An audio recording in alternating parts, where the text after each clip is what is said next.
In this universe, the Hero of Kvatch fails in his mission.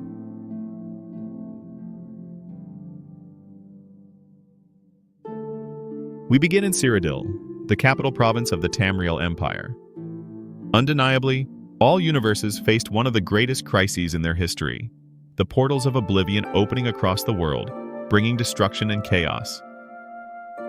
At the center of this storm stands the Hero of Kvatch, a prisoner destined to change the course of history. But in this particular reality, he never saved Martin Septim.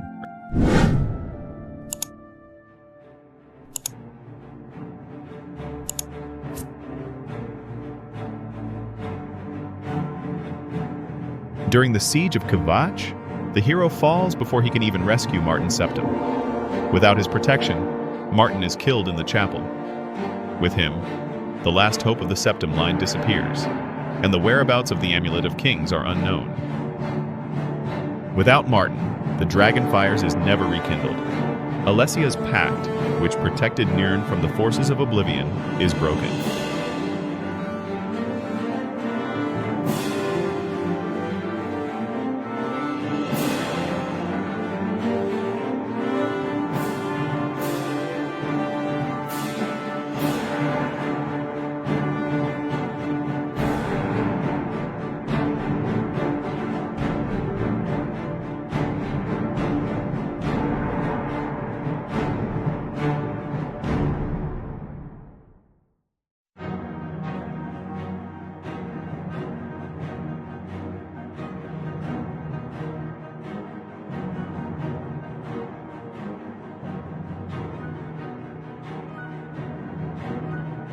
Numerous reports and calls for help come from High Rock, Hammerfell, Morrowind, and Skyrim. Because they are not at the epicenter of Mehrunes Dagon's domination, these provinces resist in isolation and with great difficulty. Although they have launched counterattacks and closed some Oblivion gates, Black Marsh still struggles to cope with the constant opening of the gates in their lands.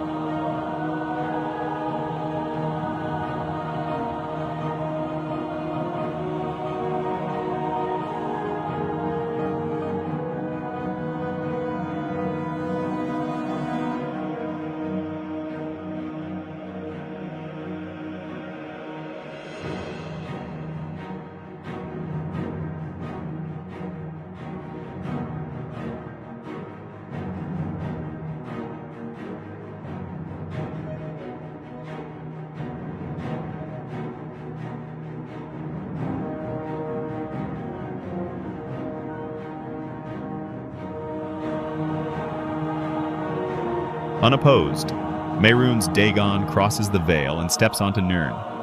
His four arms tear across the horizon of Cyrodiil. The cities are consumed by flames, and the Oblivion gates become permanent. Cyrodiil is devastated, with the Imperial city reduced to ruins. Humans, elves, and all other races who do not resist are enslaved.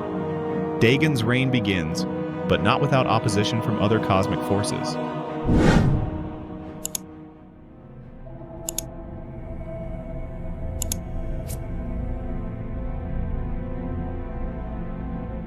Meanwhile, things were also moving on another plane of Oblivion.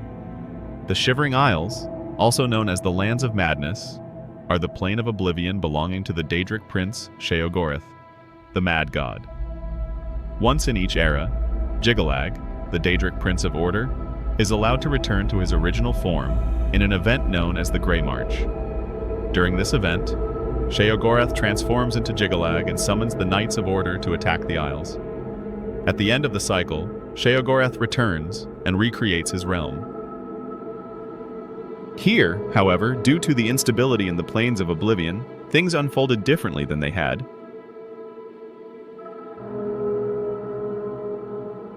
The Shivering Isles are divided into two opposing aspects of insanity, representing Sheogorath's personality. Mania represents the vibrant, euphoric, and creative side of madness. Dementia represents the dark, paranoid, and depressive side.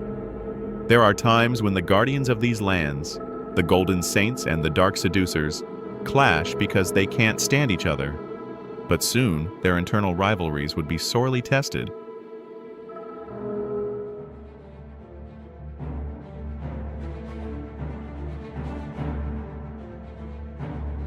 As expected, the Grey March occurs.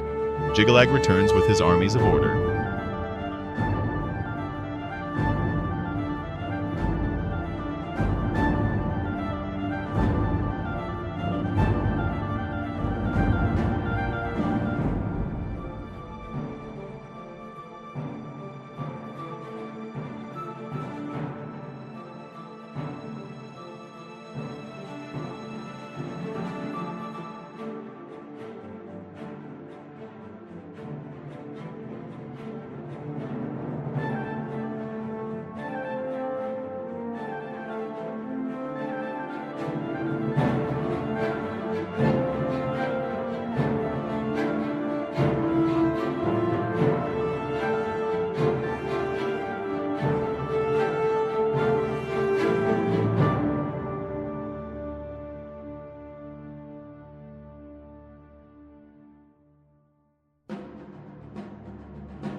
With Sheogorath's defeat, the Isles cease to be madness and become crystallized in pure order.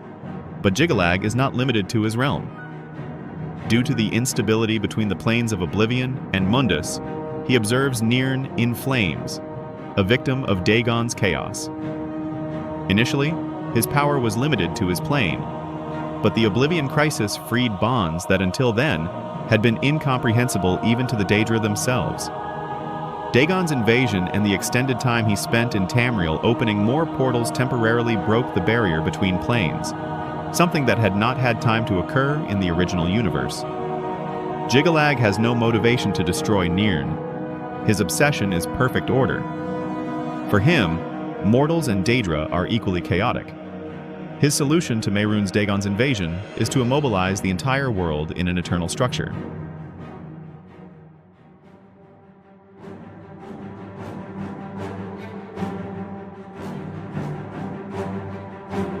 In Tamriel, destruction literally reigned through the hands of the Daedra. Mankar Cameron had become a sort of political and spiritual leader, with the mythic Dawn hunting down opponents and spreading the ideology of the Mysterium Xarxes.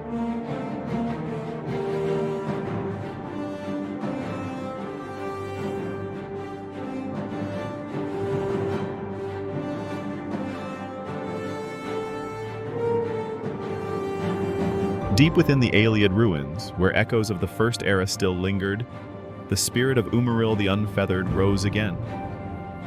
For centuries, he had waited for the moment when the Nine Divines would weaken, when men would no longer carry the Alessian flame. With Tamriel in chaos, the forces of men scattered, and the Hero of Kvatch dead, there was no Crusader of the Nine to face him, no one to bear the relics of Pelennor. Umaril launched a campaign of annihilation against all divine cults that survived the rubble. Men's faith in the Nine Divines grew even more fragile.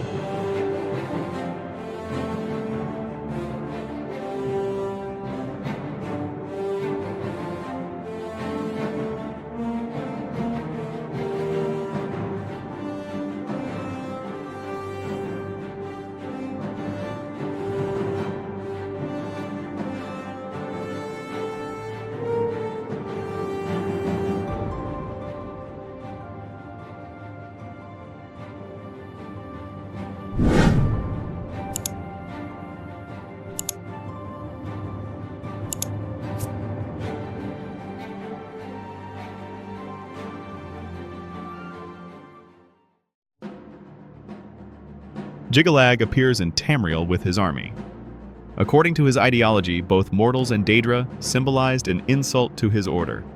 Mehrunes Dagon has his first Daedric prince to worry about.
As the flames of Mehrunes Dagon and the crystals of Jyggalag consumed the provinces of Tamriel, new shadows appeared on the horizon.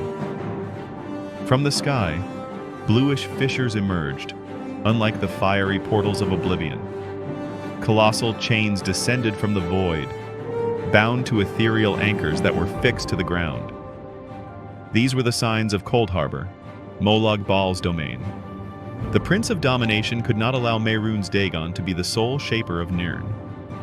Now, where there was destruction, there would be domination. Molag Bal desired absolute possession of souls, capturing the survivors to be chained eternally on his plane.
In the Imperial City, Mehrunes Dagon delivered his final attack on Jyggalag. facing the Daedra of Order face to face and defeating him with a thunderous blow.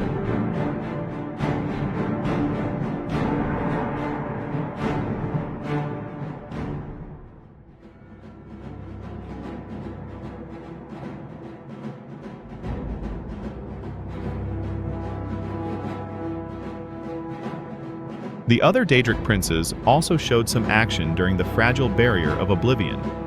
Meridia, the Daedra of Light and Life, felt the corruption of Nirn reach intolerable levels.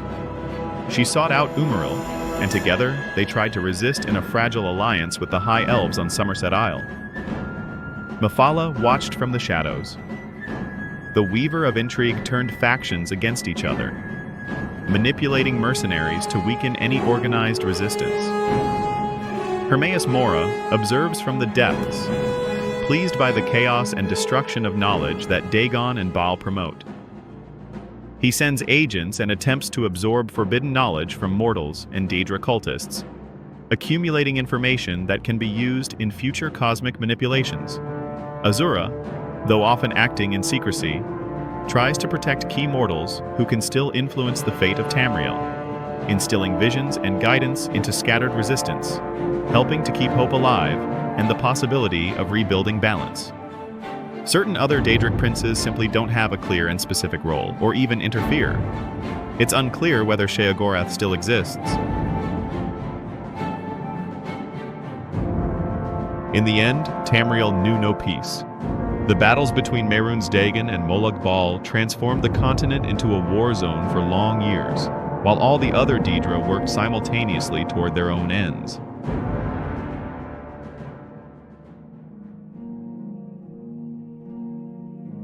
The memory of the Hero of Kvatch, who never even became a hero here, has vanished.